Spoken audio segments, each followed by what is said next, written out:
राज फाश करने के हवाले से आपने जो प्रिडिक्शन दी थी और अभी आपने जिक्र किया है तो मेरे माइंड से निकल चुका था। जुमेरात को साबिक गवर्नर और नवाज शरीफ के तर्जुमान थे मोहम्मद जुबैर, उन्होंने राज फाश किया कि इमरान खान की जो हुकूमत गिराई गई तहरीक अदम एतमाद के जरिए, इसके पीछे जनरल बाजवा थे और नवाज शरीफ और मरियम नवाज ने बाकायदा जनरल बाजवा से मुलाकात की। लंदन में ये खुफिया मुलाकात हुई और ये मुलाकातें मैंने अरेंज करवाई। और मरियम नवाज ने मुझे सख्ती से मना किया था कि आपने किसी से जिक्र नहीं करना कि उस वक्त के जो सिटिंग आर्मी चीफ है जनरल कमर जावेद बाजवा, उनसे हमारी कोई मुलाकातें हुई हैं और जनरल कमर जावेद बाजवा साहब ने ये सारा अरेंजमेंट करवाया इमरान खान की हुकूमत गिराने के लिए और पीडीएम की जो 18 माह की हुकूमत है वो लाने के लिए। तो ये कह लें कि उनकी पार्टी के अपने बंदे ने, उनके सबसे करीबी सीनियर बंदे ने ये राज फाश किया है। जी सर, अभी तो स्टार्ट है, अभी आपको बड़े बड़े राज पता चलेंगे। अभी आप सिर्फ इंतजार करें, थोड़ा सा इंतजार करें, आपको बहुत सारी पिक्चर क्लियर हो जाएगी और कहीं ना कहीं आपको ऐसा लगेगा कि इनका हिसाब हो गया। ये राज फाश आपने सुना होगा, ये मैंने आपको क्रिकेट से भी याद होगा, आपको मैंने आपको क्रिकेट के बारे में बोला था, तब्दीलियां दिख रही हैं मुझे। तो उस वक्त ऐसे कुछ हालात भी नहीं थे, तो मैंने आपको क्या बोला था, मुझे ऐसा लगता है कि ये कैप्टन भी गए यहाँ से। तो वही हो रहा है कि उनके भी राजफाश हुए हैं, कप्तान के भी हुए हैं, और जो हालात चल रहे हैं सबके राजफाश होंगे। और कहीं ना कहीं मुझे ऐसा लगता है कि ये राज जो हैं, जो डिस्प्ले करने वाली होगी, वो अदालतें उसके ऊपर जजमेंट लेगी। सीट्स पीटीआई को मिल सकती हैं या गवर्नमेंट के पास रहेंगी, या गवर्नमेंट से भी चली जाए और पीटीआई से भी चली जाए? सर मुझे ऐसा लगता है, अगर मैं सोमवार का कार्ड उठाऊं ना, तो ये कोई एक नया ही रिजल्ट आएगा। ये किसी के हाथ में नहीं आएगा, जो मुझे ऐसा लग रहा है। शायद इस पे री इलेक्शन हो सकता है, शायद। मुझे ऐसा लगता है कि इसका किस्सा बिल्कुल खत्म हो जाएगा। अच्छा, ये रिजर्व सीट्स हैं, जस्ट लाइक इनके ऊपर इलेक्शन नहीं होता। ये जो पार्टी जीत कर आती हैं, जो खवातीन, उनको नुमाइंदगी देने के लिए तो अपने, ये कह लें कि कुछ कोटा होता है प्रोपोर्शनल रेशो के हिसाब से, तो वो सीट्स अलॉट होती हैं तमाम पॉलिटिकल पार्टीज को कि किसी को 15, किसी को 10, किसी को 5, जितनी नशिस्तें उन्होंने जीती हों। तो आपकी बात से मैं ये समझाऊं कि ये ना तो गवर्नमेंट को मिलेंगी ना पीटीआई को मिलेंगी। ये हो सकता है कि इनका कुछ डिफरेंट फैसला हो, डिफरेंट, इस तरह बिल्कुल। का फैसला हो। जी जी। जी, तो बात यह है, मैंने आपको काफी दफा बोला, मुझे पॉलिटिक्स का बिल्कुल अंदाजा नहीं है। एग्जैक्टली ऐसे अब ही ऐसे ही। अंदाजा हो गया होगा। तो मुझे ऐसा लग रहा है कि इसका रिजल्ट कुछ डिफरेंट ही आने वाला है, किसी की फेवर में नहीं लगता। बेनिफिशियरी कौन होगा, पीटीआई, गवर्नमेंट? पीटीआई की गवर्नमेंट या एम नॉन लीग? मुझे ऐसा लगता है कि बस शायद ये मिडिल ही होगा। मुझे इतना कोई कंफर्म रिजल्ट दिख नहीं रहा इसका। पीटीआई को तो फिर इसके लिए ना और फाइट करनी पड़ेगी, और नून लीग के पास भी कोई खास नहीं आ रहा। मुझे ऐसा लगता है कि पीटीआई को मौका मिल सकता है, लेकिन फाइट करनी पड़ेगी। अच्छा, बड़ा इंटरेस्टिंग। मैं, चले, आपको पॉलिटिक्स का, पाकिस्तान के पॉलिटिकल डायनामिक्स का अंदाजा नहीं है, मैं थोड़ा सा आपके साथ शेयर कर दूं कि अगर ये सीटें गवर्नमेंट के हाथ से चली जाती हैं तो हम्म। ऐसे समझो कि गवर्नमेंट की बुनियादें हिल जाएंगी, 2/3 मेजोरिटी वो खो देंगे। To hmm. थर्ड मेजोरिटी खोने का मतलब है कि वो कोई कॉन्स्टिट्यूशनल अमेंडमेंट नहीं कर सकते। और काजी फाइज ईसा जो चीफ जस्टिस पाकिस्तान है, जो जुडिशरी के फ्रंट से गवर्नमेंट को प्रोटेक्ट कर रहे हैं, उनको एक्सटेंशन नहीं दी जा सकेगी। और भी हम्म। बहुत सारी इस तरह के कवानीन हैं जो गवर्नमेंट लाना चाह रही है, लेकिन इस केस की वजह से सब कुछ रुक गया है। तो अगर हम्म। गवर्नमेंट को नहीं मिलती तो इसका मतलब है कि गवर्नमेंट का जो फ्यूचर है, जिस तरह हमने अभी बात की कि उनके लिए बड़ा टफ टाइम आने वाला है, तो उनकी तो सारी प्लानिंग दरम बरम हो जाएगी। मुझे ऐसा ही लगता है फिर ये गवर्नमेंट के लिए है सर, ये उनके अगेंस्ट में जाएगा। हम्म। तो ये कहीं ना कहीं गवर्नमेंट जो है बहुत सेटबैक, जैसे मैंने आपको बोला था, ये तो अभी आपने डिस्क्लोज किया है, तो हो सकता है यही उनको एक बहुत बड़ा सेटबैक मिल जाए। इसी के मतलब इसी के अंदाज में मिल जाए कि जो वो सोच के बैठे हुए हैं, या जो उन्होंने प्लान बनाए हुए हैं कि हम सारे रूल्स और जो उनकी कॉन्स्टिट्यूशनल प्लानिंग है वो सब डिस्टर्ब हो जाएगी। कहीं ना कहीं ऐसा होगा कि ये एक बहुत बड़े मसले में पड़ जाएंगे, और मुझे लगता है ये पड़ेंगे। हम्म। मुझे लगता है ये पड़ जाएंगे। चलें, पाकिस्तान के army chief general Asim Munir, और एस्टेब्लिशमेंट भी उन्हीं को कहा जाता है, या कहने की पूरी फौज को कहा जाता है, लेकिन चूंकि फौज को लीड सिपह सलार करते हैं और सिपह सलार के ऑर्डर के बाद तो फिर कुछ भी नहीं होता, वो तो सबको फॉलो करना पड़ता है। अभी रिसेंटली उन्होंने चाइना का विजिट भी किया, प्राइम मिनिस्टर के साथ, चाइनीज प्रेसिडेंट के साथ उनकी मुलाकात हुई, और बहुत सारी चीजें, पॉलिटिकल इंजीनियरिंग पाकिस्तान में जो कुछ चल रहा है, लोग ये समझते हैं, बल्कि दुरुस्त समझते हैं कि इसके पीछे स्टैब्लिशमेंट है। तो army chief general Asim Munir साहब का जायचा क्या बता रहा है कि जिस तरह के हालात गवर्नमेंट के लिए हैं, या गवर्नमेंट को जिन मुश्किलात का सामना है, क्या वो इन मुश्किलात से बचे रहेंगे, या सर उनके लिए किसी तरह की मुश्किलात हैं?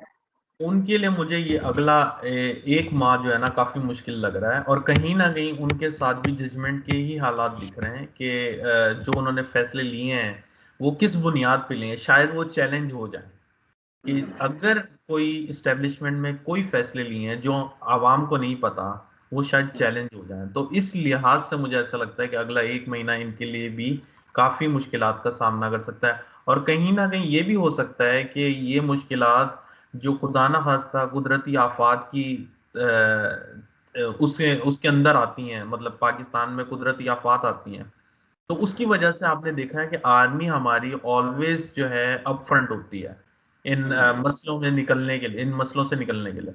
तो ऐसा भी हो सकता है कि हमारी आर्मी उसमें बिजी हो जाए, वो चैलेंजेस भी आ सकता है।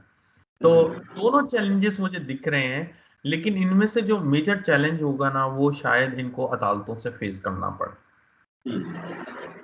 तो ये मुझे लगता है कि एक एक महीना जो है कहीं ना कहीं आर्मी के लिए, इस्टेब्लिशमेंट के लिए काफी टफ है।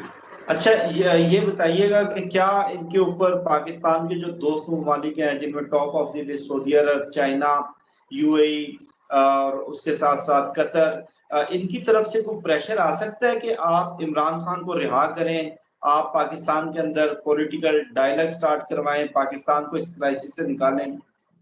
वो तो शफकत भाई आपने अभी बता दिया कि चाइना की तरफ से ऑलरेडी आ गया, ये तो हमें सामने नजर आया है। पीछे से इनके ऊपर बहुत प्रेशर है, पीछे से हमारी स्टैब्लिशमेंट और गवर्नमेंट पे बहुत प्रेशर है। ये तो एक बाय चांस एक सामने आ गए तो हमें पता चला है, लेकिन अल्टीमेटली मुझे ऐसा लगता है कि ये इनके ऊपर 3 से 4 ममालिक ऐसे हैं जो बहुत ज्यादा प्रेशर डाल के बैठे हुए हैं, और कहीं ना कहीं ऑपोजिट साइड से भी इनके ऊपर प्रेशर है कि इमरान खान को अंदर रखें। जैसे मैंने 1-2 दफा आपको बताया था वीलॉग में कि इमरान खान के अंदर रहने का जो एक मेन वजह है वो कहीं ना कहीं बैरूनी ममालिक भी हैं, सिर्फ हमारी गवर्नमेंट नहीं है। बैरूनी ममालिक के भी कुछ बड़े पॉलिटिकल लीडर इसमें इन्वॉल्व हैं। तो ऐसा ये यूं समझे कि अभी दो पावर की टक्कर हो रही है कि कुछ लोग इनको निकलवाना चाहते हैं और कुछ लोग इनको अंदर रखना चाहते हैं। तो अब मुझे ऐसा लगता है जो निकलवाना चाहते हैं वो बहुत ज्यादा पिक्चर में आएंगे, और कहीं ना कहीं इनके निकालने के रास्ते हमवार करेंगे। तो ऐसा अच्छा। होगा कि आगे आने वाले महीनों में आपको बहुत सारे लोग अपफ्रंट नजर आएंगे जो इनकी हिमायत कर रहे होंगे, इमरान खान क्यों अंदर है। और मेरे ख्याल से कुछ आज मैं कुछ 1-2 खबरों से ऐसी नजर पड़ रही थी कि कोई इन्होंने बुक लिखी है या किसी ने बुक लिखी है इमरान खान के ऊपर, ऐसी कुछ पढ़ रहा था मैं। तो ये बुक ये भी खान साहब बुक लिख रहे हैं। खान साहब बुक लिख रहे हैं। हाँ, तो ये बुक भी इनकी बहुत अच्छी पब्लिश होगी। ये भी मैंने अभी कुछ देखा था, तो उसमें ये दिख रहा था कि ये कुछ मशहूर होने वाले, तो मुझे ऐसा लगता है ये बुक भी ना वर्ल्ड में रिकॉर्ड बनाएगी कोई। अच्छा, मैं जरा आपको थोड़ी सी टाइमलाइन बताता हूँ हमारे army chief general Asim Munir की। उस टाइमलाइन के हवाले से हमारे नाजरीन को प्रिडिक्शन कीजिएगा कि army chief general Asim Munir ने रिटायर होना है 26 नवंबर 2025 को, हम्म। और 26 नवंबर 2024 को उनकी मुद्दत मुलाजमत का 1 साल रह जाएगा। और पाकिस्तान के पॉलिटिकल और जो पावर डायनामिक्स है उसमें जब आर्मी चीफ का आखिरी साल रह जाता है उनकी पोस्टिंग का या उनकी सर्विस का, तो हमारे यहाँ कहा जाता है कि घड़ी उल्टा चलना शुरू हो गई है, यानी कि घड़ी का वक्त उल्टा चलना शुरू हो गया है, और वो दिन ब दिन कमजोर हो रहे हैं, क्योंकि जो आइंदा आने वाला नया आर्मी चीफ है, डेफिनेटली उसने अपने इदारे के अंदर अपना कंट्रोल करना है, अपनी ग्रिप करनी है, और इदारे की पॉलिसी भी, उसमें भी एक बहुत बड़ा शिफ्ट आता है। तो इस टाइमलाइन के हवाले से थोड़ा सा ये बताइएगा कि आर्मी चीफ को क्या 3 साल की एक्सटेंशन मिल सकती है 2025 में, और नवंबर 2024 में उनका जायचा कैसा नजर आ रहा है कि उनके लिए घड़ी उल्टा चलेगी या इसी तरह वो पावरफुल रहेंगे? अच्छा, आर्मी चीफ सर ये कब लगे थे? ये इनकी सर्विस को 2 साल हो जाएंगे नवंबर 2024 में, नवंबर 2022 में ये लगे थे। सर मुझे ऐसा लगता है कि ये बहुत रिलैक्सिंग पोजीशन में है। कहीं ना कहीं मुझे ऐसा लगता है कि अभी की जो हालात है ना, उसके हिसाब से इनको एक्सटेंशन मिल सकता है। लेकिन अगले साल के जो आपने हालात बताया ना, अगले साल मैं भूल गया आपने अगले साल का क्या बताया, अगले साल का जो चांस है ना वो सही नहीं है। जो 3 साल का एक्सटेंशन है वो मुझे जरा उसमें लग रहा है कि ये साल अच्छा रहेगा, अगला साल अल्टीमेटली अच्छा नहीं है उनके लिए। अब ये मुझे नहीं पता, मुझे एक दिन में पॉलिटिक्स नहीं आएगी ना समझ में आएगी। जो टाइमलाइन के हिसाब से मुझे बता रहे हैं वो ये साल में काफी रिलैक्सिंग पोजीशन में है ये। तो कहीं ना कहीं फेवर भी बहुत मिलेगी, लेकिन उसके लिए जद्दोजहद करनी पड़ेगी। तो अगर इसको इस साल अगर बाय चांस को एक्सटेंशन मिल गया तो फिर तो ये 3 साल के लिए आ जाएंगे। नहीं, लेकिन मैं आप मेरी बात नहीं समझे। मैं ये पूछना चाह रहा हूँ कि अगला साल 29 नवंबर, 26 नवंबर वैसे बनती है, लेकिन उन्होंने चार्ज 29 नवंबर को लिया था। 29 नवंबर 2025 को ये रिटायर हो जाएंगे, आर्मी चीफ की पोस्ट से हट जाएंगे। तो क्या उसके बाद अगले मजीद 3 साल के लिए 2028 तक ये नहीं आर्मी चीफ नजर आए? नहीं नहीं नहीं नहीं, मुझे ये 1 साल के लिए अच्छे दिख रहे हैं, अगले साल के लिए नहीं है। अगले साल के हालात नहीं है। यानी आप ये कह रहे हैं कि 2024 तक ये आपको अच्छे नजर आ रहे हैं, जी और बिल्कुल। उससे अगले साल 2025 में इनके हालात अच्छे नहीं हैं, अच्छे और नहीं है। एक्सटेंशन भी 2025 के बाद नजर नहीं आ रही। नहीं नहीं, बहुत मुश्किल है। एग्जैक्टली मैं भी यही पूछना चाह रहा था, क्योंकि जो मैंने एग्जांपल दी कि घड़ी उल्टा चलना शुरू हो जाती है, तो वो हम्म। नवंबर 2024 में जब उनकी सर्विस को 2 साल हो जाएंगे और आखिरी 1 साल रह जाएगा, तो 1 साल का मतलब है 365 दिन, तो घड़ी जी जी उल्टा चलना शुरू हो जाएगी। ये जी। हर गुजरता हुआ दिन इनको रिटायरमेंट के करीब लेकर आएगा, और इनके हाथ से, इनके कंट्रोल से जो ताकत है, इनके कंट्रोल से जो पूरी कहने के सियासत और सियासी मंजरनामा जो इनकी जात के कहने के ये महवर बने हुए हैं पाकिस्तान की पूरी पावर डायनामिक्स में, वो इनके हाथ से बड़ी तेजी से फिसलना शुरू हो जाएगा। बिल्कुल बिल्कुल, ये मुझे 1 साल के लिए ही कंट्रोल में दिख रहे हैं, अगले साल में इनका एक्सटेंशन नहीं दिखता मुझे। ऐसे ही है सर।